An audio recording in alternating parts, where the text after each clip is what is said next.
So గత 2 days నుంచి India వ్యాప్తంగా ఒకే ఒక అంశం అనేది చాలా వైరల్ గా ఉంది. ప్రతి ఒక్క హిందూ భక్తుల్ని తీవ్ర ఆక్రోశాన్ని గురిచేస్తా ఉంది. తిరుమల శ్రీవారి లడ్డు ప్రసాదంలో వాడే నెయ్యిలో జంతువుల కొవ్వు ఉందని ఒక పెద్ద షాకింగ్ న్యూస్ అనేది దేశవ్యాప్తంగా తీవ్ర సంచలనంగా మారింది. సార్, ఒక హిందూ భక్తుడిగా దీనిపై మీరు ఏమంటారు? మాకు అవకాశం ఇచ్చిన స్వరాజ టీవీ గారికి ఇది మనకి ఇప్పుడు లడ్డులా ఇట్లా చేసిన అనేది మాకు చాలా బాధాకరంగా ఉందండి. తిరుపతి దేవస్థానం అని అంటే అది చాలా పవిత్రమైన దేవస్థానం కాబట్టి అందులో ఇప్పుడు ఈ లడ్డుని ఇట్లా చేయడం అనేది చాలా బాధాకర విషయం అండి. అందులో జంతువుల ఆయిల్ కలుపుతున్నారు. అది మాకు 2 days నుంచి మాకు తెలిసిన న్యూస్ తెలిసిన కాడ నుంచి మేము చాలా బాధాకరంగా ఉన్నాం. దీనికోసం మనందరం కలిసి ఫైట్ చేయాలని కూడా అనుకుంటున్నాము.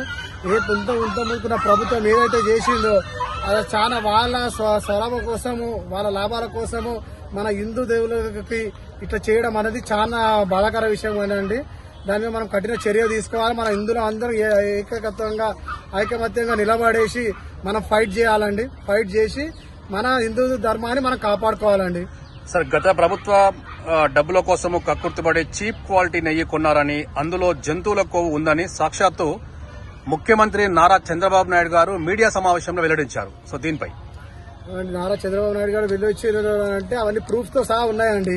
కాబట్టి ఆయన చెప్పారు. కాబట్టి దాని విషయంలోనే మనం కూడా ఇప్పుడు అవన్నీ ప్రూఫ్ అయినాయి. కాబట్టి గత ప్రభుత్వం వాళ్ళ స్వలాభం కోసం, వాళ్ళ కాంట్రాక్ట్ల కోసం చీప్ నెయ్యి వాడడం చేసి ఇంతకుముందు బాగుండే.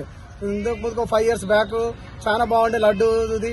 కానీ ఇప్పుడు వాళ్ళ లాభం కోసం, వాళ్ళ కాంట్రాక్ట్ల కోసం నెయ్యిలో కల్తీలు చేసి చీప్ క్వాలిటీ కల్తీలతో అది మన తిరుపతి దేవస్థానం మనం చాలా నెక్స్ట్ తోని పూజించే వెంకటేశ్వర స్వామి దగ్గర అలా చేయడం అనేది చాలా బాధాకరం. అది చాలా ఘోరం కూడా.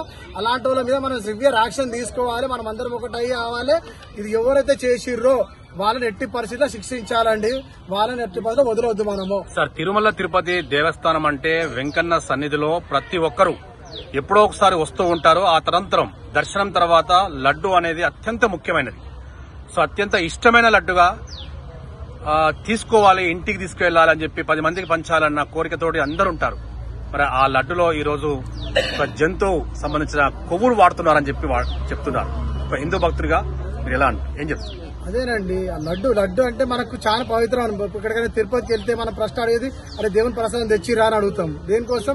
తిరుపతి లడ్డు తింటే మనం దేవుని వెంకటేశ్వర స్వామికి దర్శనం చేసుకున్నంత విలువ మనకి.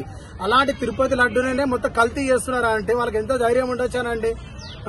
కాబట్టి వాళ్ళ మీద కఠిన చర్య తీసుకోవాలి. వాళ్ళ స్వలాభం కోసమే ఇప్పుడు ఇంతకు చెప్పని ఇప్పుడు చెప్తున్నానండి.